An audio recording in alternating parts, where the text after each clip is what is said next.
Bueno, hermanos, vamos a disponer todo nuestro ser para recibir la enseñanza de la palabra de Dios el día de hoy. Les invito a que inclinemos el rostro por un momento y elevemos nuestro corazón a Dios pidiendo su asistencia. Soberano Señor, Creador de los cielos y la tierra, humildemente una vez más invocamos tu nombre para pedir la ayuda de tu Santo Espíritu. Venimos ante tu presencia, Señor, porque reconocemos que somos débiles y que necesitamos de ti, minuto a minuto, segundo a segundo. Tú eres el Dios que sostiene todas las cosas con la palabra de tu poder, pero también nos demanda que debemos estar unidos y buscar en todo tiempo tu rostro.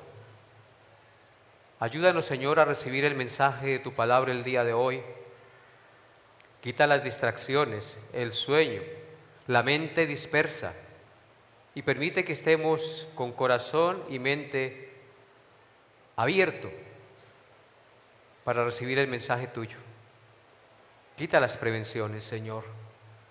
Danos un corazón humilde y permite que el corazón de mis hermanos sea tierra fértil en el que la semilla de la palabra tuya caiga, germine, crezca y produzca fruto. En los que ya nació, que siga creciendo y produciendo fruto. En los que está naciendo, que siga creciendo y mostrando esa evidencia de que tú has tocado sus corazones. Y a los que no te conocen, Señor, toca sus conciencias, sus corazones, para que comprendan el glorioso evangelio que trae vida, perdón de pecados y comunión contigo. Ayúdame, Señor, a predicar con rectitud y con justicia. No mires mis pecados, Señor. Mira la obra de Jesucristo en mí. Y ayúdame, Señor, en mis debilidades, porque solo tú lo puedes hacer. Por eso me rindo ante ti y pido tu asistencia. Glorifícate en medio de nosotros en esta enseñanza. En el nombre de Jesús. Amén. Abran sus Biblias, por favor, en San Juan capítulo 11.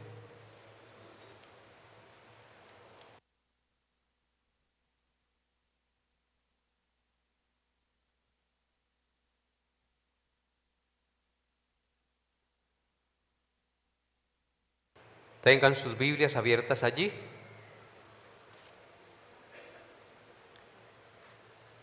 En el estudio expositivo que estamos llevando del Evangelio de Juan, hoy concluiremos, por la gracia de Dios, el capítulo 11 de este Evangelio, considerando los versículos 45 al 57, donde podemos ver la reacción de los judíos que presenciaron el milagro de la resurrección de Lázaro. Así que les invito a abrir sus Biblias y a leer conmigo los versículos 45 al 57. Todos lean conmigo la palabra de Dios. Dice así, verso 45. Entonces, muchos de los judíos que habían venido para acompañar a María y vieron lo que hizo Jesús, creyeron en él. Pero algunos de ellos fueron a los fariseos y les dijeron lo que Jesús había hecho. Entonces, los principales sacerdotes y los fariseos reunieron el concilio y dijeron, ¿qué haremos? Porque este hombre hace muchas señales. Si le dejamos así, todos creerán en él y vendrán los romanos y destruirán nuestro lugar santo y nuestra nación. Entonces Caifás, uno de ellos, sumo sacerdote aquel año, les dijo, vosotros no sabéis nada, ni pensáis que nos conviene que un hombre muera por el pueblo. y no que toda la nación perezca.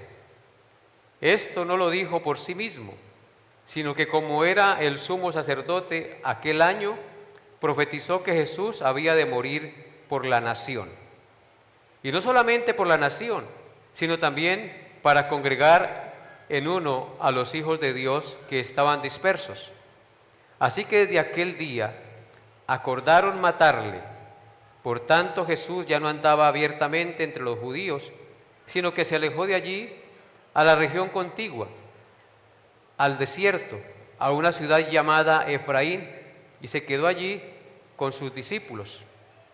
Y estaba cerca la Pascua de los judíos, y muchos subieron de aquella región a Jerusalén antes de la Pascua para purificarse. Y buscaban a Jesús, y estando ellos en el templo se preguntaban unos a otros: ¿qué os parece? ¿No vendrá a la fiesta? Y los principales sacerdotes y los fariseos habían dado orden de que si alguno supiese dónde estaba, lo manifestase para que lo prendiesen. Amén. Este será el pasaje en el cual vamos a meditar esta mañana por la gracia de Dios. La enseñanza lleva por título: Complot para matar a Jesús. Complot para matar a Jesús.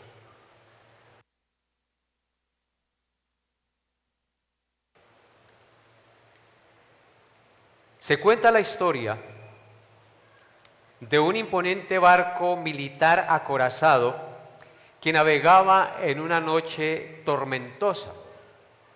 El vigía le informa al capitán de una luz de lejos en curso de colisión, de estrellarse con ellos. El capitán ordena enviar un mensaje: cambien su curso 10 grados al norte. La respuesta llega inmediatamente: cambie usted su curso 10 grados al sur. Todo lo contrario. El capitán, furioso por el desafío a su autoridad, responde: soy un barco acorazado de guerra. Cambie su curso ahora o aténgase a las consecuencias. La respuesta final fue: yo soy un faro, usted decide. Ante la luz de Cristo, hermanos, ¿por qué traigo esta ilustración? Porque ante la luz de Cristo y la evidencia irrefutable del poder que tiene sobre la muerte al resucitar a Lázaro, el mundo tiene dos opciones: cambiar su curso o chocar contra la verdad y perecer. Los fariseos vieron la luz del faro, pero en lugar de cambiar de dirección, intentaron apagar y destruir la luz para no tener que cambiar ellos. Y eso es lo que vemos en la historia el día de hoy. Nuestro pasaje lo estudiaremos considerando 4 encabezados. Primer encabezado: dos respuestas ante la misma evidencia, versículos 45 al 46. Dos respuestas ante la misma evidencia. Segundo encabezado: los intereses del mundo desechan la verdad, versículos 47 al 48. Tercer encabezado: la profecía involuntaria de Caifás, versículos 49 al 52. Y el cuarto encabezado: la decisión final de matar a Jesús, versículos 53 al 57. Entonces empecemos con nuestro primer encabezado. Dos respuestas ante la misma evidencia. Dos respuestas ante la misma evidencia. Noten lo que dicen los versículos 45 y 46. Entonces muchos de los judíos que habían venido para acompañar a María y vieron lo que hizo Jesús, creyeron en él. Pero algunos de ellos fueron a los fariseos y les dijeron lo que Jesús había hecho. Amén. Como hemos visto en el pasaje, Jesús acaba de realizar uno de los milagros más impactantes e increíbles de su ministerio. la resurrección de un hombre después de 4 días de muerto. Sus ojos lo han visto y no lo pueden negar. Por consiguiente, el texto nos muestra la reacción de los que vieron ese milagro. Juan no se enfoca tanto en el milagro en sí, sino en la respuesta que generó el milagro que el Señor Jesucristo hizo, la resurrección de Lázaro. Nos dice el versículo 45 que muchos de los que vieron ese milagro y que fueron a acompañar a María, creyeron en él. El milagro no fue un acto oculto, no fue una experiencia subjetiva, fue un hecho público real que mostró una evidencia irrefutable de que él era el Mesías enviado. Ningún hombre común y corriente podría hacer un milagro así. Por tal motivo, muchos de los judíos que lo vieron, dice el texto, que creyeron en él en respuesta a la oración que el Señor Jesús había hecho en los versículos 41 y 42. Leamos versículos 41 y 42 del San Juan 11. Dice: entonces quitaron la piedra de donde había sido puesto el muerto, y Jesús, alzando los ojos a lo alto, dijo: Padre, gracias te doy por haberme oído. Yo sabía que siempre me oyes, pero lo dije por causa de la multitud que está alrededor. ¿Para qué? Para que crean que tú me has enviado. Así que muchos de los que estaban allí presenciando el milagro, allí alrededor, al escuchar la oración del Señor y ver el milagro, creyeron en él. Sigue diciendo el versículo 46. El versículo 46 nos muestra que otros fueron ante los religiosos fariseos, que eran los enemigos del Señor Jesús y que le hacían la vida imposible, y lo denunciaron. Noten lo que dice el versículo 46. Pero algunos, en lugar de creer, ¿sí?, en lugar de maravillarse con el acto, corrieron donde los fariseos. Ese pero algunos significa que no creyeron, que simplemente estaban allí observando a ver qué sucedía para ir a llevar el chisme. Pero algunos de los que estaban allí fueron a los fariseos y les dijeron que lo que Jesús había hecho. Lo denunciaron. El texto, como vemos, no niega el milagro, no cuestiona el hecho. Saben que es verdad. Simplemente van a informar a las autoridades religiosas para convencerlos de que habían de tomar alguna acción drástica para detener al obrador de milagros, tras del cual se iba el mundo entero. Aquí vemos una verdad irrefutable, una verdad espiritual profunda, hermanos. ¿Y cuál es esa verdad? Que la incredulidad del hombre no siempre niega los hechos. A veces simplemente los rechaza porque no conviene ante sus intereses carnales. Yo repito eso. La incredulidad del hombre no siempre niega los hechos, sino que los acepta. A veces simplemente los rechaza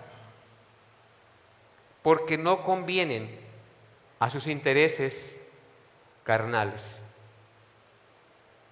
El mismo milagro de la resurrección de Lázaro, que llevó a muchos a la fe, impulsó a otros a la enemistad y al odio, ilustrando que la incredulidad persiste incluso ante la clara evidencia sobrenatural de Dios. Dice el necio en su corazón: no hay Dios. Hermanos, en este suceso, el Señor hace una advertencia espiritual. Jesús ya había mencionado que si las personas no escuchan a Moisés y a los profetas, tampoco se persuadirán aunque alguien se levante de los muertos, confirmando la actitud de incredulidad de estos testigos. Vaya usted conmigo, sin perder Juan, a Lucas capítulo 16, versículos 30 al 31. Lucas 16, 30 al 31 dice: entonces dijo, está hablando de Lázaro, el que estaba a la puerta del rico, que murió, de otro Lázaro. Dice, entonces dijo, no padre, del rico estaba hablando, no padre Abraham, pero si alguno fuere a ellos de entre los muertos, se arrepentirán.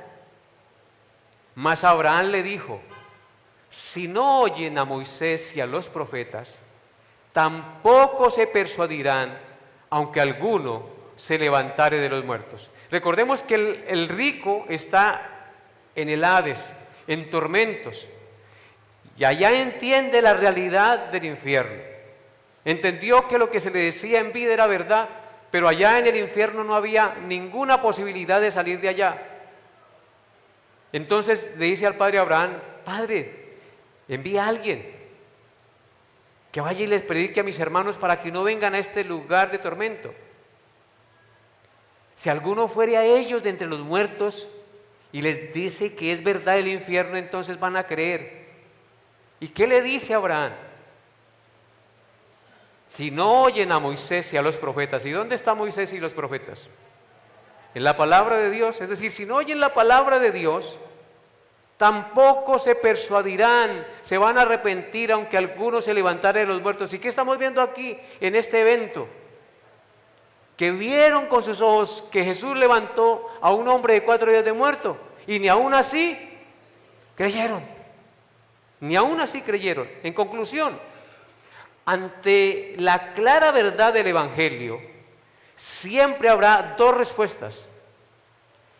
Los que con humildad y regocijo lo aceptan, y los que conscientemente lo rechazan, porque siempre habrá dos respuestas ante la misma evidencia. Unos aceptarán y otros conscientemente lo rechazarán. El Evangelio se predica para salvación o para condenación. Habiendo visto entonces nuestro primer encabezado, dos respuestas ante la misma evidencia, ahora consideraremos el segundo encabezado. Los intereses del mundo desechan la verdad. Los intereses del mundo desechan la verdad. Versículos 47 al 48 de Juan 11. Dice la palabra de Dios: entonces los principales sacerdotes, después de escuchar la noticia, y los fariseos se reunieron en concilio y dijeron, ¿qué haremos? Porque este hombre hace muchas señales. Si le dejamos así, todos creerán en él. Y vendrán los romanos y destruirán nuestro lugar santo y nuestra nación. Amén. Vemos que tal fue la preocupación de los principales sacerdotes y fariseos respecto a las señales que el Señor Jesús hacía y su influencia en la gente, que reunieron el concilio o el Sanedrín para mirar qué determinación tomar respecto a Jesús. Y la pregunta a resolver en el concilio era, verso 47, ¿qué haremos? ¿Qué haremos? Porque esto se nos está saliendo de las manos. porque este hombre hace muchas señales. Observen algo crucial allí. No dicen este hombre engaña, no dicen este hombre está embaucando a la gente, sino que dicen hace muchas señales, porque era verdad lo que el Señor mostraba. Los líderes niegan los milagros, admiten explícitamente que Jesús realiza muchas señales respaldando sus palabras con hechos, no como pasaba con ellos.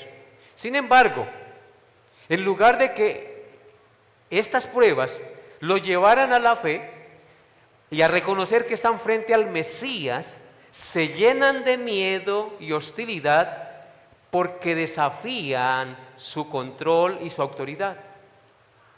Lo que está haciendo Jesús está desafiando su control y su autoridad, y entonces están temerosos a perderlo. Aquí podemos ver entonces, hermanos, la locura del corazón humano, que al estar enfocado en intereses terrenales, cierra los ojos ante la evidencia divina que lo llevaría a la eternidad, con tal de proteger su posición de privilegio y sus intereses terrenales.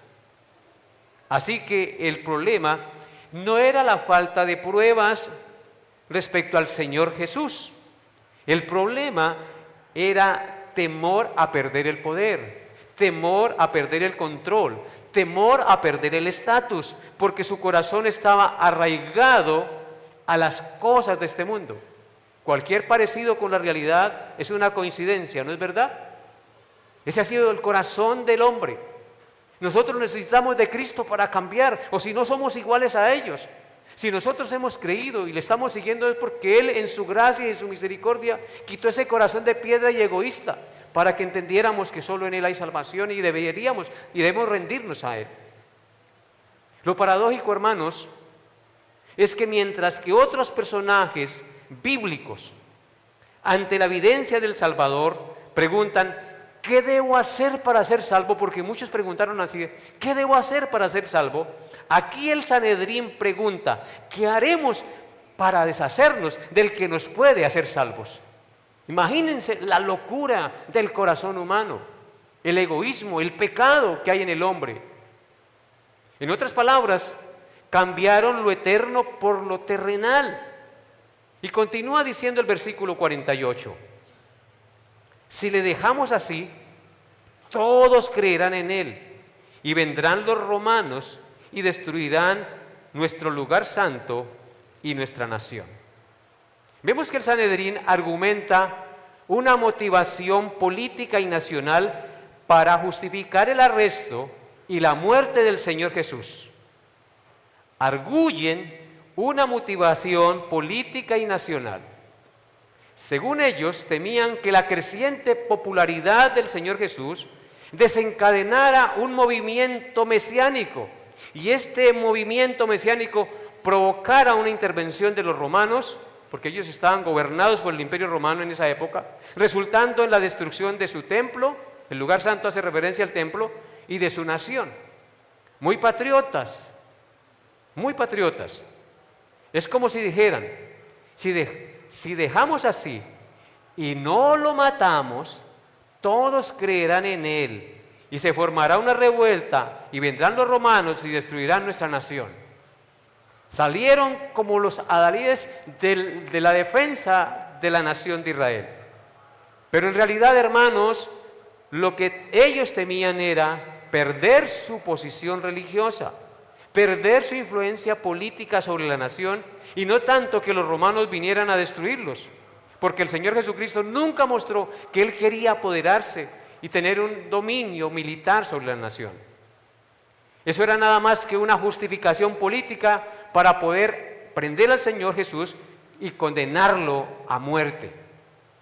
Puesto que no podían negar las extraordinarias obras que Jesús hacía, temían que su posición de liderazgo pronto quedaría cuestionada por el pueblo. Ellos no tenían base para negarse a aceptar que Jesús era el enviado de Dios. No tenían base para negar que Él era el enviado de Dios. ya que había resucitado a Lázaro de 4 días de muerto, y esta era la evidencia cumbre de que él era el enviado. Ya antes habían intentado estos fariseos convencer al pueblo de que Jesús echaba fuera a los demonios por Belcebú, príncipe de los demonios, lo cual era completamente absurdo y no era verdad.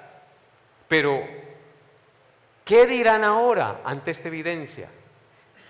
¿De dónde provenía el poder que tenía para resucitar los muertos si el Señor mismo, cuando resucitó a Lázaro, había orado al Padre en voz alta para que todos escucharan que su poder y su ayuda provenía de Dios y no del diablo, como leímos ahorita?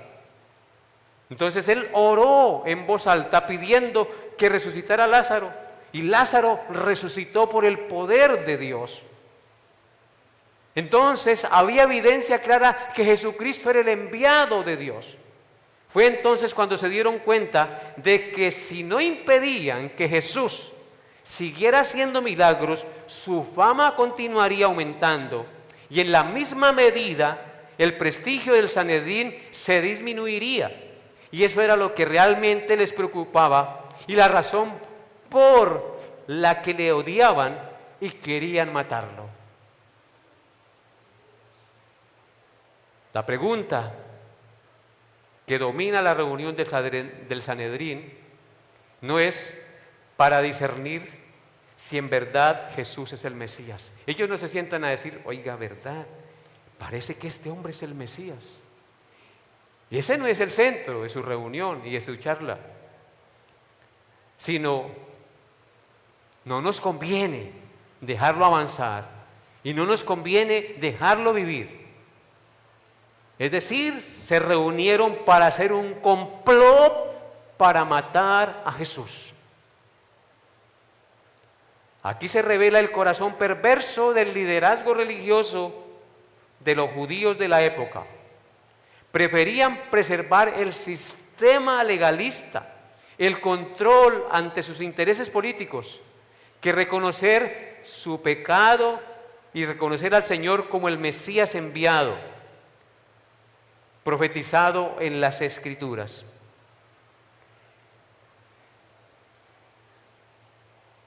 Ellos mismos habían visto que Jesús realmente era el enviado de Dios.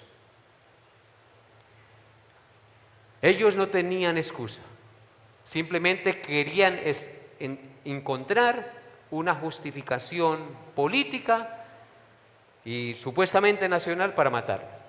Así que, hermanos, habiendo visto nuestro segundo encabezado, los intereses del mundo desechan la verdad, ahora miraremos el tercer punto: la profecía involuntaria de Caifás. Dicen los versículos 49 al 52.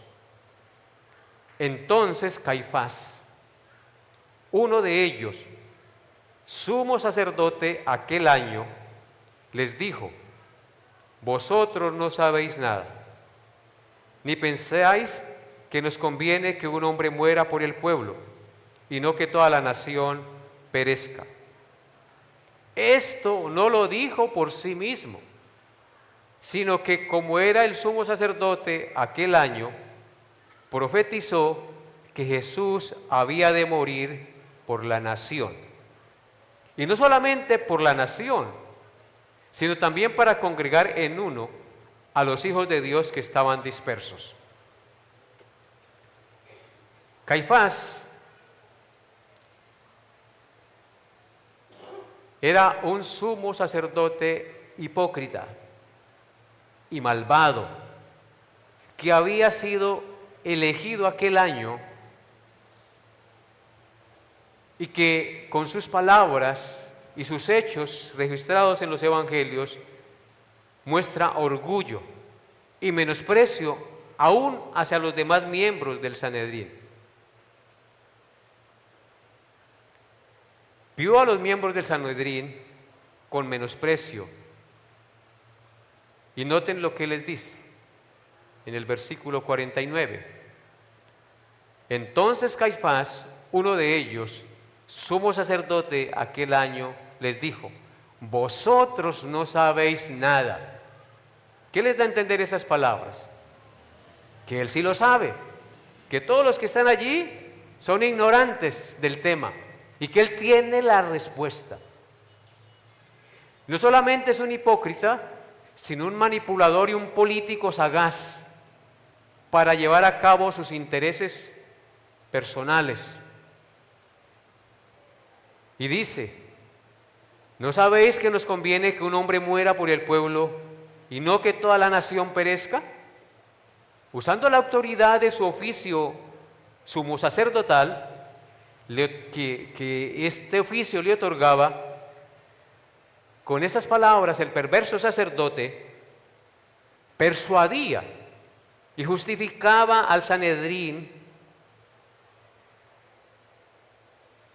que el Señor debía morir, que el Señor debía ser eliminado con el pretexto de defender la nación. ¿En qué sentido convenía la muerte de Jesús, según él? Según Caifás, era una conveniencia política y nacional. Si era necesario que hubiera de sacrificar a alguien, pues mejor era perder un hombre que no a toda la nación. Políticamente correcto. Si había que congraciarse con alguien, era mejor hacerlo con César, que era el capitán supremo, que con Jesús.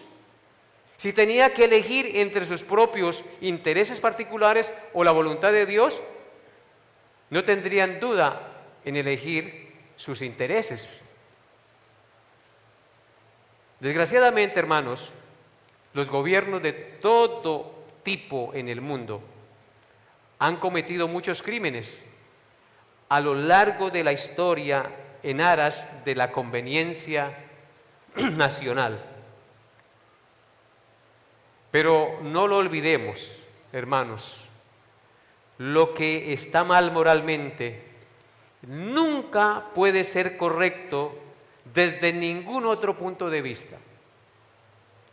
No se puede gobernar para agradar o beneficiar a la mayoría cometiendo injusticias, cometiendo crímenes. Hermanos, que no se nos olvide que nunca se puede conseguir el bien haciendo y legalizando el mal, como pasa en nuestra sociedad. Hoy queremos conseguir el bien haciendo el mal y legalizando el mal. Lo útil y conveniente nunca es legítimo si no se ajusta a los principios de la moral y la justicia divina. Esa es la verdad. Leemos en Juan 51 y 52. Esto no lo dijo por sí mismo, sino que como era el sumo sacerdote aquel año, profetizó que Jesús había de morir por la nación.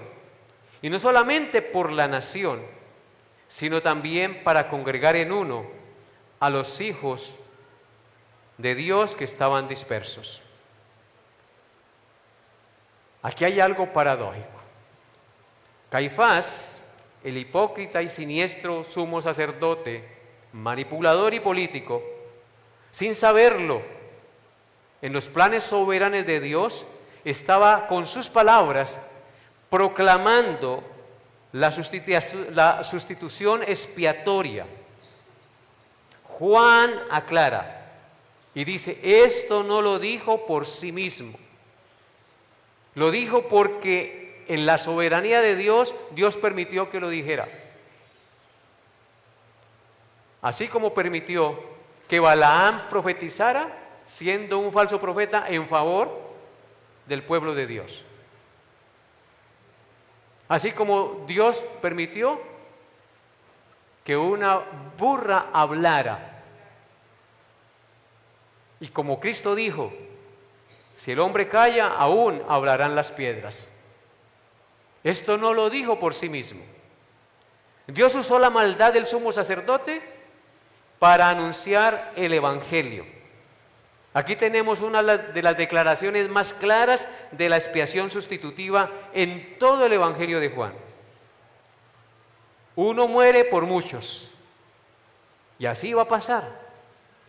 Caifás dijo, es mejor matar a uno que no toda la nación perezca. Pero en realidad ese es el corazón del Evangelio. Uno muere por muchos. Uno muere para preservar al pueblo. Uno muere para reunir a los hijos de Dios dispersos en todo el mundo. Porque ¿qué le dijo Dios a Abraham? En ti serán benditas todas las familias de la tierra. Ellos planeaban en su maldad eliminar un problema para su beneficio personal.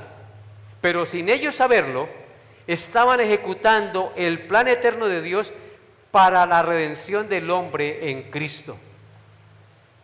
Hermanos, esto nos enseña que la soberanía de Dios gobierna incluso sobre la conspiración de los hombres perversos.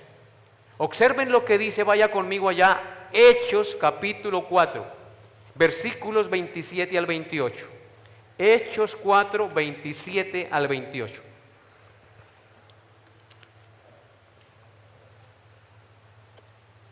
La soberanía de Dios gobierna sobre la conspiración de los hombres perversos. Hechos 4, 27 al 28 dice, porque verdaderamente se unieron en esta ciudad contra tu santo Hijo Jesús, a quien ungiste. ¿Quiénes se unieron? Herodes y Poncio Pilato con los gentiles y el pueblo de Israel. ¿Para qué? Para hacer cuanto tu mano y tu consejo habían antes determinado que sucediera. Así que la maldad de los hombres es gobernada por el poder soberano de Dios para llevar a cabo sus propósitos, sin que el hombre deje de ser culpable de sus actos atroces. Dios hace de un mal un bien mayor en su soberanía y su poder y su sabiduría. Verdaderamente se unieron en esta ciudad, dice el texto, contra tu santo Hijo Jesús, 4 grupos. Herodes, Poncio Pilato, los gentiles y el pueblo de Israel se unieron contra Cristo y conspiraron contra él para matarlo. Pero mire, ¿para qué se unieron? Para hacer cuanto tu mano y tu consejo habían antes determinado, desde la fundación del mundo, desde antes de la fundación del mundo, que sucediera. Así que Dios tiene un plan diseñado y el pecado del hombre, la maldad del hombre no lo frustra. Antes, en su soberanía y en su plan, contribuye, sin que ellos lo sepan, y obrando en su maldad para que se lleve a cabo. Una aplicación práctica para nosotros en este mensaje. Dios es capaz de usar incluso las más malas intenciones de hombres corruptos para cumplir sus propósitos perfectos. Aunque Caifás dio un significado político y conveniente a sus palabras, el Espíritu Santo hizo que tuviera otro muy diferente. Y es aquí donde vemos con toda claridad no solo la soberanía de Dios, sino también su providencia. Solo Dios podía hacer que el mayor crimen cometido por los hombres llegara a producir la mayor bendición para la humanidad. Solo Dios puede hacer algo así, ¿o no es verdad, hermanos? Esto nos enseña que tú y yo debemos confiar en Dios. A pesar de las dificultades y las tragedias que de pronto estemos viviendo, aunque enfrentemos situaciones injustas o personas que intenten dañarnos, podemos confiar en que Dios tiene el control y puede transformar ese mal en un bien mayor para su gloria y el beneficio de nuestra alma. El pasaje nos advierte, cuidado con la conveniencia. Caifás eligió la conveniencia política sobre la verdad moral. Y este es un pecado gravísimo que nosotros como cristianos debemos evitar porque es muy fácil de practicarlo. Cuidado con la conveniencia para buscar nuestros intereses y nuestra comodidad. Examinemos nuestras decisiones, queridos hermanos. ¿Hacemos lo que es justo o lo que es conveniente para salvar nuestra reputación o posición? Seguir la verdad suele ser costoso, suele ser doloroso, pero es el único camino de la vida. Hermanos, en cuestiones teológicas es interesante y necesario ver que el poderoso milagro de la resurrección llevó a unas personas a creer en Jesús y a otras a odiarlo aún más. Increíble eso. Pero como alguien ha dicho muy sabiamente, el mismo fuego que derrite la cera es el que endurece la arcilla como una roca. Al final, todo depende de la gracia divina, que a unos deja en la obstinada dureza de su corazón y a otros, en su gracia y misericordia, los ablanda y los atrae a Él. Observen lo que dice Romanos 9, versículos 14 al 16. Romanos 9, 14 al 16. Dice así: ¿qué pues diremos? ¿Que hay injusticia en Dios? En ninguna manera. Pues a Moisés dice: tendré misericordia del que yo tenga misericordia, y me compadeceré del que yo me compadezca. Así que no depende del que quiere, ni del que corre, sino de Dios que tiene misericordia. Este evento, hermanos, nos sirve para darnos cuenta de que los milagros, escuchen bien lo que les voy a decir, este evento nos sirve para darnos cuenta de que los milagros por sí mismos no pueden producir fe salvadora ni transformar vidas. Quienes imaginan que cualquier persona que vea un milagro en apoyo del Evangelio se convertirá en cristiano inmediatamente, se engañan a sí mismos. Hermanos, como vemos, ni siquiera algo tan sobrenatural realizado por el mismo Señor Jesucristo como la resurrección de un muerto después de 4 días es suficiente para persuadir a aquellas personas que no quieren creer y que están endurecidas en su corazón. Habiendo visto entonces el tercer punto, la profecía involuntaria de Caifás, ahora consideraremos el cuarto punto, la decisión final de matar a Jesús. Versículos 53 al 57. Dice así: así que desde aquel día acordaron matarle. Por tanto, Jesús ya no andaba abiertamente entre los judíos, sino que se alejó de allí a la región contigua, al desierto, a una ciudad llamada Efraín, y se quedó allí con sus discípulos. Y estaba cerca la Pascua de los judíos, y muchos subieron de aquella región a Jerusalén antes de la Pascua para purificarse. Y buscaban a Jesús, y estando ellos en el templo, se preguntaban unos a otros: ¿qué os parece? ¿No vendrá a la fiesta? Y los principales sacerdotes y los fariseos habían dado orden de que si alguno supiese dónde estaba, lo manifestase para que le prendiesen. Amén. Hermanos, aquí vemos algo muy importante. Nos dice el versículo 53: así que desde aquel día acordaron matarle. Esa fue la conclusión y el resultado de la reunión del concilio. Acordaron matar a Jesús. Acordaron matar al autor de la vida. Acordaron matar al que mostró las evidencias claras, contundentes e irrefutables de que Él era el Mesías. Acordaron acabar con Él. El milagro que dio vida a Lázaro selló la sentencia de muerte de Cristo en la determinación del Sanedrín. Qué ironía teológica, ¿no es verdad? La resurrección de uno provocó la muerte del autor de la vida, pero en realidad nadie le quita la vida al Señor. Él la entrega voluntariamente. Observen lo que dice Juan 10, verso 18.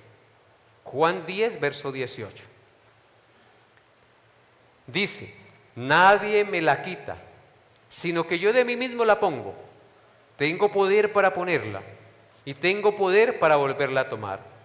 Este mandamiento recibí de mi Padre. Así que lo que estamos viendo aquí es el cumplimiento del plan predeterminado por Dios, que se llevaba a cabo en una historia real, con odio real, con sentimientos reales de sus enemigos, pero que sin saberlo ellos estaban llevando a cabo el plan eterno de Dios para redimir a la humanidad. Por eso Cristo dice, nadie me quita la vida, sino que yo de mí mismo la pongo. Tengo poder para ponerla y tengo poder para volverla a tomar. Este mandamiento recibí de mi Padre. Vemos en el versículo 54 de Juan 11 que Jesús se retira momentáneamente a un lugar desierto, a la ciudad de Efraín, y se quedó allí con sus discípulos. No por miedo, sino porque su hora aún no había llegado. Recordemos que no moriremos antes del tiempo determinado por Dios. Como les dije el miércoles, somos inmortales hasta el día en que Dios ha determinado que vivamos. Antes nadie nos va a poder quitar la vida. Estamos en las manos del Señor. La Pascua se acerca. Ahí el texto dice que estaba cerca la Pascua de los judíos. Y muchos subieron de aquella región a Jerusalén antes de la Pascua para purificarse. Esa era la costumbre. Y como el Señor Jesucristo muere precisamente en la Pascua, porque Él es el Cordero perfecto, entonces todo se estaba preparando para aquel día, para el día del sacrificio de la expiación del Cordero de Dios que quita el pecado del mundo. Entonces Jesús se retira no por miedo, sino porque aún no había llegado su hora. La Pascua se acerca, el Cordero está siendo señalado, el reloj redentor avanza y se acerca la hora del sacrificio pascual que quitará el pecado del mundo. Dice el verso 56, y buscaban a Jesús, y estando ellos en el templo, se preguntaban unos a otros, ¿qué os parece? ¿No vendrá a la fiesta? La gente anhelaba que Jesús fuera a la fiesta. Jesús acostumbraba a ir siempre a las fiestas judías. Y en este caso, pues Él ya era absolutamente famoso, conocido por sus milagros y por su sabiduría al enseñar. Y la gente anhelaba verle, escucharle, oírle. Y por eso parece que no va a venir. Estaban preocupados. Eso era lo que anhelaban unos. Pero mire lo que anhelaban otros. Versículo 57. Y los principales sacerdotes, los que estaban en el templo, los que daban la palabra de Dios, los que recibían las ofrendas, los representantes de Dios, mire lo que pensaban. Los principales sacerdotes y los fariseos habían dado orden de que si alguno supiese dónde estaba, lo manifestase para que le echaran mano, para que lo prendieran.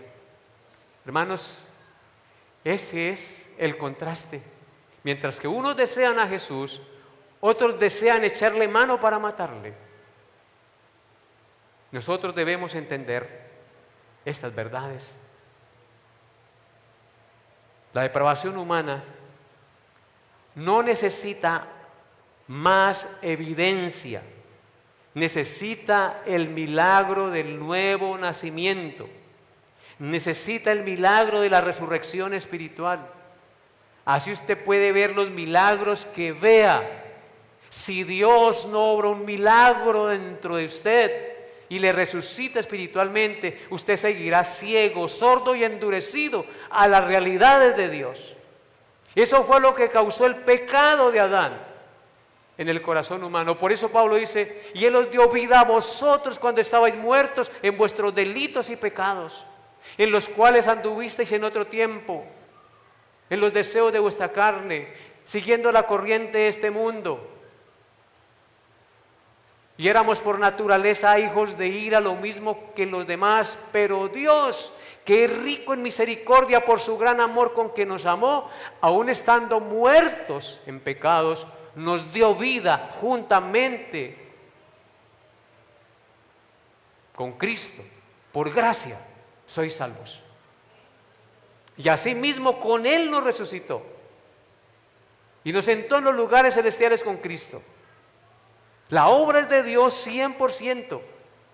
La gloria le pertenece al Señor, aunque humanamente y lógicamente a veces yo no la pueda entender, pero así está revelada en la Escritura. Así que la depravación humana no necesita más evidencia, necesita el milagro del nuevo nacimiento, necesita el milagro de la resurrección espiritual. Tú que me escuchas hoy, cierra tus ojos y dile al Señor, resucítame espiritualmente, dame vida espiritualmente, quita la sordera espiritual, quita la venda de mis ojos para que yo pueda ver tu gloria. Algunos vieron al muerto salir del sepulcro y aún así rechazaron a Cristo. Los que planearon la muerte de Cristo eran líderes religiosos, y esto nos enseña que la religión sin conversión se convierte en enemiga de Dios. Eran religiosos, eran los representantes de Dios, pero mataron al Hijo de Dios. Así que la sabiduría humana está pervertida si Dios no cambia su entendimiento. La soberanía de Dios gobierna sobre la maldad. Caifás habló con intenciones perversas. Dios habló con propósito redentor. Un mensaje. Caifás habló con intenciones de salvar la nación, con intenciones políticas, pero Dios a través de este mensaje habló con propósitos redentivos, porque realmente el sacrificio de Cristo iba a redimir a su pueblo. Cristo muere sustitutivamente en la cruz. Un hombre por el pueblo, el justo por los injustos para llevarnos a Dios. Este es el corazón del Evangelio, expiación sustitutiva. En la cruz murió el Señor Jesús en mi lugar. Jesús recibió en mi lugar la ira de Dios. Resucitó la muerte que yo no puedo resucitar y vivió la vida que yo no puedo vivir. Recibió el castigo que yo merecía recibir. A Él la gloria por la eternidad. ¿Qué haces, amado hermano, con la evidencia de Cristo?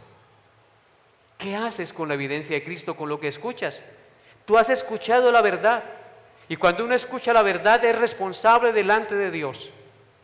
Si endureces su corazón y te pones bravos con la iglesia, te pones bravo con el pastor, te pones bravo con sus hermanos, en realidad estás dándole una patada a la lonchera, como dicen, a la vida, al pan de vida. Hermanos, ¿qué haces con la evidencia que tienes de Cristo? No basta admirar sus milagros, no basta asistir a la iglesia. La pregunta es, ¿has creído realmente en Jesús? Examina tus motivaciones. Examina tus motivaciones.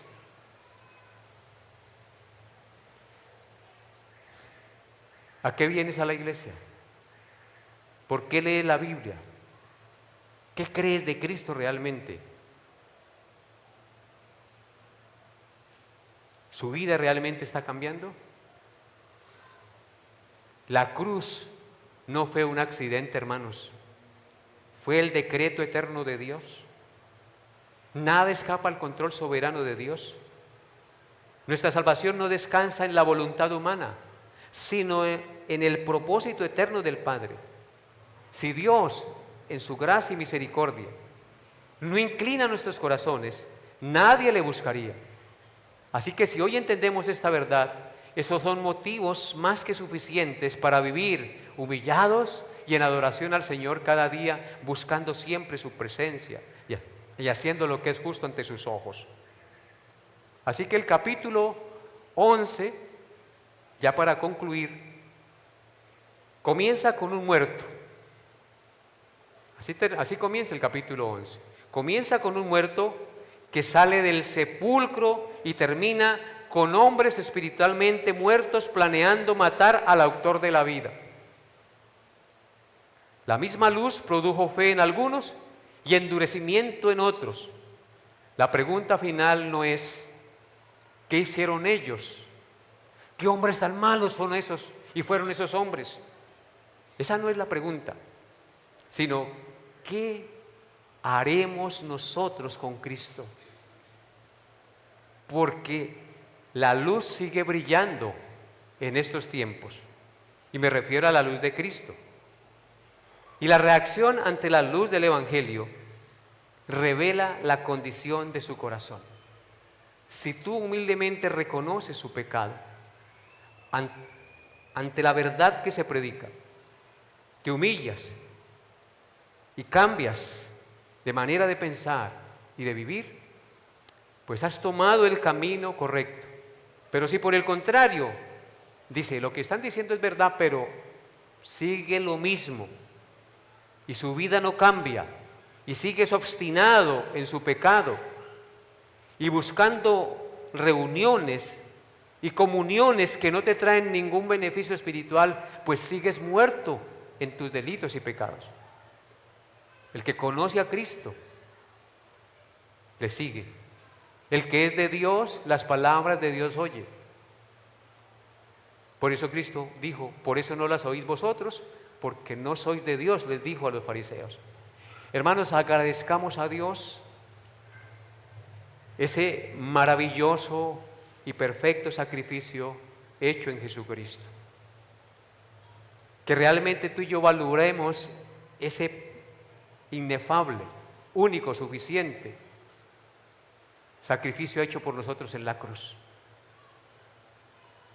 Nosotros no nos reunimos para hablar de política, nos reunimos para hablar del Rey de Reyes y Señor de Señores.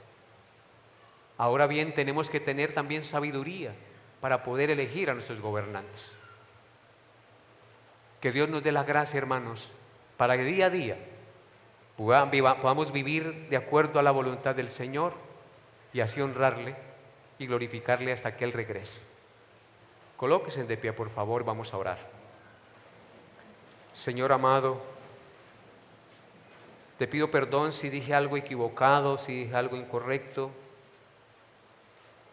pero también te pido, Señor, que si las palabras que salieron de mi boca fueron conforme a la Escritura, obres con poder y misericordia en los corazones de todos los presentes. Que la luz de tu verdad ilumine en su entendimiento, porque tu palabra dice que tú eres la luz del mundo y el que le sigue no andará en tinieblas, sino que tendrá la luz de la vida. Tu palabra dice que tú eres la puerta y el que por ti entrare, entrará y hallará pastos. Tu palabra dice que tú eres el pan de vida, que el que de ti come nunca tendrá hambre y que el que de ti bebe nunca tendrá sed. Oh Señor, ante ti nos postramos y con humildad reconocemos que tú eres Dios hecho carne, que moriste en la cruz para pagar la deuda de nuestros pecados en nuestro lugar, que resucitaste entre los muertos para darnos la esperanza de la vida y que vendrás por segunda vez a juzgar a los vivos y a los muertos. Así que Padre bendito, yo te doy gracias y bendigo tu santo nombre y te ruego, Padre, que convenzas nuestros corazones de esa gran verdad, que la arraigues en nuestra conciencia para que podamos vivir de acuerdo a ella día a día y que todas las decisiones que tomemos sean basadas en el perfecto amor de Cristo. Gracias, Señor, por cada hermano y hermana y por cada familia que hoy trajiste a este lugar. Llévalos en tu cuidado y tu protección a sus casas. Guárdales en tu paz y que la gloria de tu nombre sea exaltado a través de sus acciones. Te pido estas cosas en el santo nombre de tu Hijo Jesús. Amén y amén.